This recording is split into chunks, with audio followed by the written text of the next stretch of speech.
They ignored me until my success exposed every lie they lived on. Growing up, my older brother Dylan was the chosen son, the son everyone orbited. I was just the shadow behind him. He got private tutors for every subject, even the ones he barely passed. I got whatever books were on clearance. For his 18th birthday, Dad handed him the keys to a $32,000 Audi. For mine, I got a second-hand bike with peeling stickers. When Dylan coasted through college with a communications degree and a 2.6 GPA, Dad magically created a VP position for him at his construction firm. Starting salary, 95 grand. Title, Vice President of Development. Responsibilities, looking important. Meanwhile, I graduated with honors in software engineering, and Dad said his company didn't need computer guys. I packed up, moved to a shoebox studio in Arizona, worked construction during the day, and taught myself to code every night while living on instant noodles and cheap coffee. My first app tanked. The second one scraped a few hundred downloads. The third got noticed by an angel investor who offered me $200,000 for 15%. By 29, I'd sold my startup for $4.6 million. I didn't change my lifestyle. I didn't brag. I didn't show up with anything flashy. Honestly, no one asked what I did or how I lived. They assumed I was barely scraping by. Being invisible made it easy to stay quiet. Last month, I flew home for my niece's backyard birthday BBQ. Dylan arrived in a leased Mercedes, sunglasses indoors, talking loudly about big contracts and closing deals. Mom hovered behind him, glowing like he produced sunlight. Dad slapped his back so hard you'd think he'd just won CEO of the universe. I parked my dented 10-year-old Honda down the street. No one even looked up when I walked in with a wrapped present. About halfway through burgers, Dylan started complaining loudly about money. The company's cash flow sucks. Dad still won't give me a raise. My mortgage is killing me. I might have to sell the car. Dad nodded gravely. These times are hard on everyone, son. Everyone nodded sympathetically, except Aunt Julia, who'd been watching me all afternoon. She suddenly turned to me. How are you doing, sweetheart? The table went silent, like she'd said something obscene. I shrugged. I'm good. Works stable. Dylan laughed through his nose. Still messing around with that computer crap? Dad says there's no real money in tech unless you're some kind of genius. Actually, I said calmly, I do all right. He smirked. What? You making like 60? Maybe 70 if you're lucky? Dad waved a dismissive hand. Let's not compare careers. Dylan is in a real profession. Aunt Julia set her plate down. A real profession. Do any of you have the slightest idea what he actually does? Silence. Mom blinked. He does something with apps? Aunt Julia shook her head. He sold his last company for $8.3 million.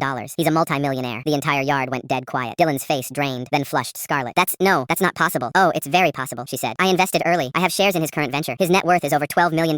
Mom's fork dropped onto the patio table. Dad stared at me like I'd shapeshifted into a stranger. Dylan stood so fast his chair toppled. You've been rich this whole time and didn't say anything? Didn't help us? You never asked, I said. In 15 years, not one of you asked how I was doing. You just assumed I was failing. You didn't want to know anything else. This is insane, Dylan shouted. Family helps family. You mean the same way you helped me when I was working 2 jobs and living off 99-cent ramen while you whined about which car to lease? I asked. His jaw clenched. Dad finally spoke, voice low. We could have used that money, son. The business has been bleeding cash for 2 years. And in 2 years, I said, you never once called me. Not for help, not for advice, not to say hi. Mom tried to smooth it over. Sweetheart, we've always loved you equally. Aunt Julia snorted. Don't insult him. You've favored Dylan since they were kids. Then she dropped the bomb. And maybe someone should finally tell Dylan the real reason he got that VP position. Dylan spun toward her. What's that supposed to mean? Aunt Julia looked directly at Dad. Tell him, or I will. Dad went white. Julia, don't. Tell me, Dylan shouted, voice cracking. Aunt Julia sighed. The VP position wasn't created for you. It was a settlement. Your father lost $300,000 in a real estate deal with your mother's brother. He promised your uncle he'd take care of his only nephew as repayment. Your title was part of that deal. Dylan's face crumpled. His entire identity, golden boy, VP, success story, turned to ash in front of everyone. I stood, thanked Aunt Julia, and walked to my car as Dylan's voice cracked behind me. Dad, is that true?